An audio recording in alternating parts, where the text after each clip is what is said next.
जय हिंद। नमस्कार साथियों, कैसे हैं आप सभी लोग। उम्मीद करते हैं कि आप सभी लोग अच्छे होंगे और साथियों आपकी तैयारी जो है बिल्कुल बेहतरीन तरीके से चल रही होगी। तो साथियों आज की इस क्लास में हम सभी लोग जो है बीपीएससी एडीओ एग्जाम 2026 के लिए साथियों ऐसे इंपोर्टेड और चुनिंदे क्वेश्चन को देखेंगे जो कि आपके 14 अप्रैल के एग्जाम के लिए जो है साथियों काफ़ी ही इंपॉर्टेंट है। और साथियों ये आपका एग्जाम जो है 14 से लेकर 21 तक आप लोगों का एग्जाम की प्रक्रिया जारी रहेंगे। तो साथियों आप इस क्लास को बिल्कुल अच्छी तरीके से लास्ट तक देखिएगा और इस क्लास में दिए जाने वाले इन सभी क्वेश्चनों को आप अच्छे से जरूर याद कर लीजिएगा, जिससे कि आप अपने एग्जाम में सभी क्वेश्चन को आसानी तरीके से बना पाएंगे। तो चलिए क्लास को स्टार्ट करते हैं। उनसे पहले यदि आप इस चैनल पे पहली बार जुड़े हैं तो आप जो है इस चैनल को सब्सक्राइब कर लीजिए और सब्सक्राइब करके ऑल नोटिफिकेशन को ऑल पे दबा लीजिए, जिससे कि जब भी कोई नई क्लास हो सबसे पहले क्लास का नोटिफिकेशन जो है आपके पास पहुंच सके। तो आप इस चैनल को सब्सक्राइब कर लीजिए, साथ ही साथ आप जो है इस क्लास को भी लाइक जरूर कर लीजिएगा। तो चलिए क्लास को स्टार्ट करते हैं और देखिएगा क्वेश्चन क्या दिया गया है। क्वेश्चन दिया गया है कि राजकुमार शुक्ला किस गांव के निवासी थे। चलिए बताइएगा। ये सभी क्वेश्चन काफी इंपॉर्टेंट और चुनिंदे क्वेश्चन करा रहे हैं आपको, जो आपके एग्जाम में जो है 100% ये सभी क्वेश्चन आपको पूछे जाएंगे। और बताइए कि राजकुमार शुक्ला किस गांव के निवासी थे। तो याद रख लीजिएगा ये हो जाएंगे आपके मुरली भरहरवा के निवासी। ऑप्शन ए यहाँ पे इस क्वेश्चन का सही जवाब दिए गए हैं। अगला क्वेश्चन देखेंगे। यहाँ पे क्वेश्चन दिया गया है आपका। क्वेश्चन क्या है कि धान क्या है। चलिए बताइएगा आप कि धान क्या हो जाएंगे। तो धान जो है ये वस्तु हो जाएंगे। ऑप्शन यहाँ पे बी सही जवाब है, वस्तु हो जाएगा। आगे देखिए अगला यहाँ पे क्वेश्चन पूछा गया है। क्वेश्चन क्या पूछा गया है कि सूचना का स्वतंत्रता अधिनियम कब बना। चलिए बताएंगे। तो सूचना का स्वतंत्रता अधिनियम कब बना था। तो ये बने थे आपके वर्ष 2002 में। ऑप्शन आपका बी सही जवाब है, वर्ष 2002 में। अगला प्रश्न देखेंगे। प्रश्न यहाँ पे दिया गया है और प्रश्न क्या है कि अंतर्राष्ट्रीय न्यायालय कहाँ स्थित है। चलिए बताइएगा आप कि अंतर्राष्ट्रीय न्यायालय कहाँ स्थित हो जाएंगे। तो अंतर्राष्ट्रीय न्यायालय जो हो जाएंगे ये आपके हो जाएंगे हेंग में। ऑप्शन बी को आप सही जवाब करेंगे, हेंग में हो जाएंगे। आप अच्छे से इनको याद रखेंगे। चलिए आगे देखिए अगला यहाँ पे प्रश्न आपसे पूछा गया है। प्रश्न क्या पूछा है कि सर्व प्राचीन शैल समूह की आयु अंकित जाती है। चलिए बताइए। तो सर्व प्राचीन शैल समूह की आयु जो है अंकी जाती है। तो आप बताएंगे ये यूरेनियम लैंड विधि से अंकी जाती है। ऑप्शन यहाँ पे डी इस क्वेश्चन का सही जवाब है। आगे देखिए अगला यहाँ पे प्रश्न आपसे पूछा गया है। प्रश्न क्या पूछा गया है कि मालाबार तट किसके बीच में स्थित है। चलिए बताइएगा आप। तो मालाबार तट किसके बीच में स्थित है। तो मालाबार तट जो हो जाएगा ये गोवा एवं कन्याकुमारी के बीच स्थित है। ऑप्शन ए यहाँ पे सही जवाब है। आगे देखिए अगला यहाँ पे प्रश्न पूछा गया है। प्रश्न क्या पूछा गया है कि 1890 में कलकत्ता विश्वविद्यालय की पहली महिला स्नातक ने कांग्रेस अधिवेशन को संबोधित किया था और वह कौन थी। चलिए बताइए आप। तो 1890 में कलकत्ता विश्वविद्यालय की पहली महिला स्नातक ने कांग्रेस अधिवेशन को संबोधित किया था, वह कौन थी। तो याद रख लेंगे कांदबिनी गांगुली थी। ऑप्शन ए यहाँ पे सही जवाब है, याद रखेंगे। आगे देखिए अगला यहाँ पे प्रश्न आपसे पूछा गया है। प्रश्न क्या पूछा गया है कि निम्नलिखित जनपद समूहों में से कौन सा बिहार के भूकंप का सर्वाधिक यहाँ पे तीव्रता वाला क्षेत्र है। तो निम्नलिखित जनपद समूहों में से कौन सा बिहार के भूकंप वाला सर्वाधिक तीव्रता क्षेत्र है। तो यहाँ पे हो जाएंगे कौन। तो यहाँ पे सीतामढ़ी, मधुबनी, सुपौल और अररिया होगा। ऑप्शन ए को यहाँ पे आप सही जवाब करेंगे, याद रख लीजिएगा। चलिए आगे देखिए अगला यहाँ पे प्रश्न पूछा गया है। प्रश्न क्या पूछा गया है कि बिहार की भूमि निम्नलिखित में से किस नदी प्रणाली से अपवाहित है। चलिए बताएंगे। तो बिहार की भूमि निम्नलिखित में से किस नदी प्रणाली से अपवाहित है। तो ये हो जाएंगे गंगा से। ऑप्शन बी को सही जवाब करेंगे, गंगा से होगा। चलिए आगे देखिए अगला प्रश्न यहाँ पे है। प्रश्न क्या दिया गया आपका कि बिहार के किस जिले में काकोलत जलप्रपात जो है स्थित है। चलिए बताएंगे, तो बिहार के किस जिले में काकोलत जलप्रपात स्थित होगा, तो ये हो जाएंगे आपके नवादा में। ऑप्शन यहाँ पे सी सही जवाब है, नवादा में होगा। आगे देखेंगे अगला प्रश्न यहाँ पे है कि सबसे कम लंबाई वाली नदी यानी उपनदी कौन सी है। तो सबसे कम लंबाई वाली नदी उपनदी कौन सी है, तो यहाँ पे पुनपुन हो जाएगा। ऑप्शन सी को सही जवाब कीजिएगा, पुनपुन नदी है। आगे देखिए अगला यहाँ पे प्रश्न आपसे पूछा गया है कि स्वराज दल की स्थापना बिहार में किसने की थी। चलिए बताइएगा आप कि स्वराज दल की स्थापना बिहार में किसने की थी। तो स्वराज दल की स्थापना बिहार में किए गए थे श्री कृष्ण सिंह के द्वारा। ऑप्शन आपका बी सही जवाब है, श्री कृष्ण सिंह के द्वारा। आगे देखिए अगला यहाँ पे प्रश्न पूछा गया है। प्रश्न क्या पूछा गया है कि 1913 में पटना में अनुशीलन समिति की एक शाखा की स्थापना जो है किसने की थी। चलिए बताएंगे, तो 1913 में पटना में अनुशीलन समिति की एक शाखा की स्थापना किसने की थी, तो इनकी स्थापना किए गए थे सचिंद्रनाथ सन्याल के द्वारा। ऑप्शन आपका सी सही जवाब है। आगे देखिए अगला यहाँ पे प्रश्न पूछा गया है। प्रश्न क्या पूछा है कि बिहार में 1857 की क्रांति के दौरान पटना, आरा और यहाँ पे शाहाबाद जिलों में किसने नेतृत्व प्रदान किया। चलिए बताएंगे, तो बिहार में 1857 की क्रांति के दौरान पटना, आरा और शाहाबाद जिलों में किसने नेतृत्व प्रदान किया, तो याद रख लीजिएगा कुंवर सिंह हो जाएगा। ऑप्शन यहाँ पे सी से जवाब है, कुंवर सिंह होगा। अगला यहाँ पे क्वेश्चन दिया गया है।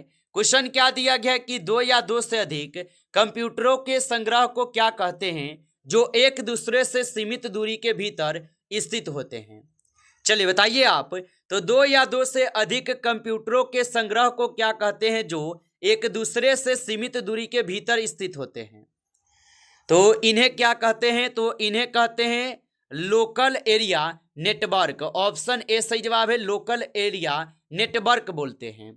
आगे देखिए अगला यहाँ पे प्रश्न है कि किसी साइट के पत्ते की शुरुआत में आप जो HTTP टाइप करते हैं उसका अर्थ क्या होगा, बताइए आप। तो इसका अर्थ क्या हो जाएंगे यहाँ पे, तो इसका अर्थ होता है HTML transformer technology pressure. Option यहाँ पे सी जो है इस क्वेश्चन का सही जवाब दिए गए हैं। आप अच्छे से इनको जो है याद रख लेंगे।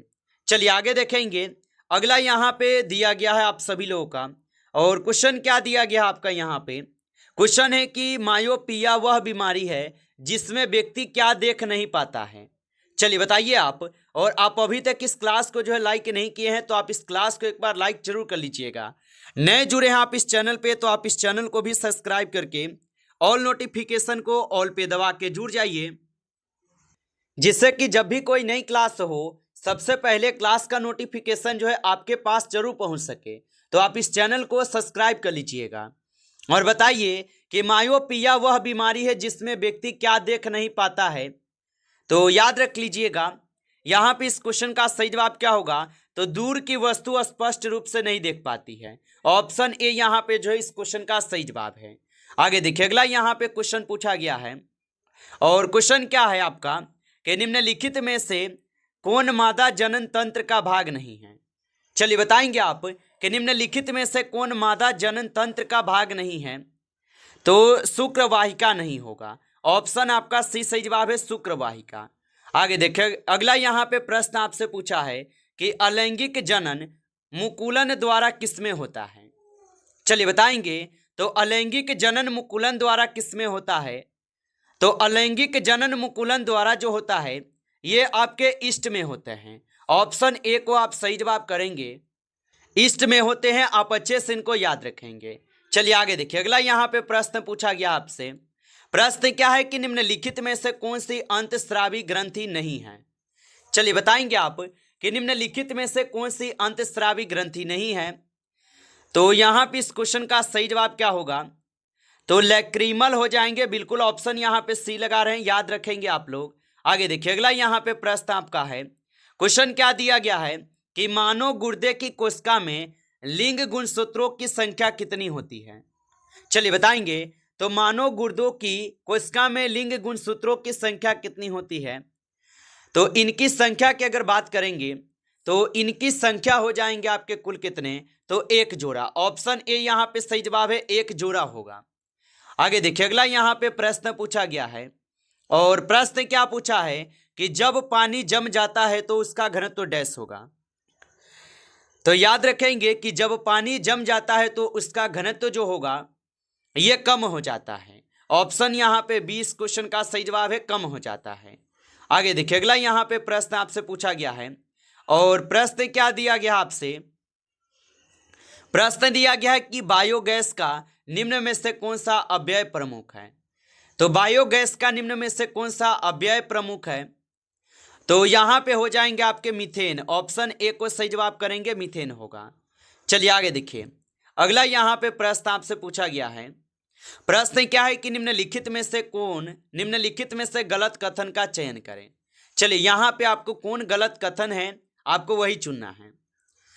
तो यहां पे इस क्वेश्चन का सही जवाब क्या हो जाएगा? तो गलत कथन पूछा है तो हम ऑप्शन सी को यहाँ पे सही जवाब करेंगे। ऑप्शन सी यहाँ पे गलत कथन है।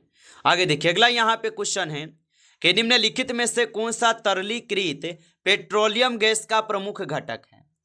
तो निम्नलिखित में से कौन सा तरलीकृत पेट्रोलियम गैस का प्रमुख घटक है? तो यहाँ पे ब्यूटेन है। ऑप्शन डी को सही जवाब करेंगे, ब्यूटेन होगा। आगे देखिए, अगला यहाँ पे प्रश्न पूछा गया है। प्रश्न क्या पूछा है कि जंग लगे लोहे के वजन में निम्न में से कौन सा परिवर्तन होता है? तो जंग लगे लोहे के वजन में निम्न में से कौन सा परिवर्तन होता है? तो याद रख लीजिएगा, इनमें होते हैं आपके, यह पहले बढ़ता है और फिर घटता है। ऑप्शन आपका सी सही जवाब है।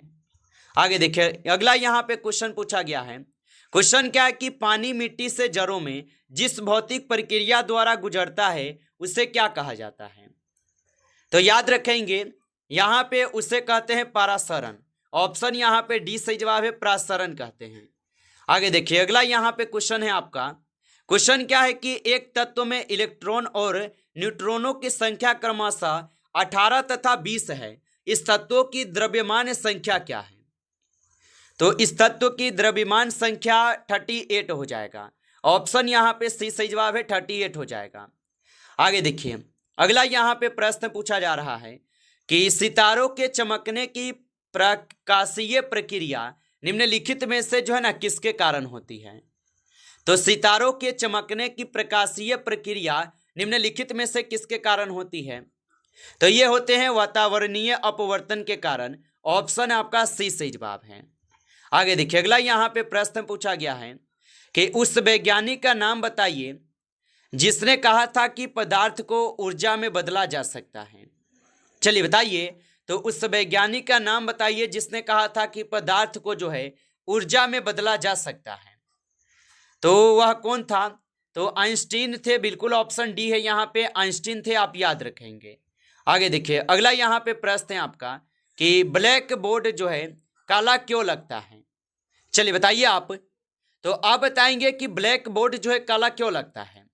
तो किसी भी रंग को परावर्तित नहीं करता है, इसीलिए काला लगता है। ऑप्शन ए सही जवाब है। आगे देखिए, अगला यहाँ पे प्रश्न है आपका। प्रश्न क्या दिया गया है कि एक बस सीधे रास्ते पर चल रही है और अचानक जो है दाईं ओर एक तेज मोड़ लेती है, ठीक है? तो बस में बैठे यात्री किस ओर झुकेंगे? चलिए बताइए। तो एक बस सीधे रास्ते पर चल रही है और अचानक जो है ये एक तेज मोड़ लेती है, बस में बैठे यात्री कैसे झुकेंगे? तो आप बताएंगे कि ये बाईं ओर झुकेंगे। ऑप्शन यहाँ पे जो है सी इस क्वेश्चन का सही जवाब है, बाईं ओर झुकेंगे, आप याद रखेंगे। नमस्कार साथियों, इस क्लास में जो है आपके टॉप 35 क्वेश्चन थे जो काफी इंपॉर्टेंट और चुनिंदे क्वेश्चन थे। ये सभी क्वेश्चन साथियों, यदि आपको क्लास अच्छा लगा हो तो आप इस क्लास को लाइक कर लेंगे। नए जुड़े हैं आप इस चैनल पे तो आप इस चैनल को सब्सक्राइब जरूर करके ऑल नोटिफिकेशन को भी ऑल पे दबा के जुड़ जाइएगा, जिससे कि जब भी कोई नई क्लास हो सबसे पहले जो है क्लास का नोटिफिकेशन आपके पास पहुंच सके। तो आप इस चैनल को सब्सक्राइब कर लीजिएगा। चलिए फिर मिलते हैं आपसे एक नेक्स्ट टॉपिक के साथ नेक्स्ट क्लास में। तब तक के लिए जय हिंद, जय भारत।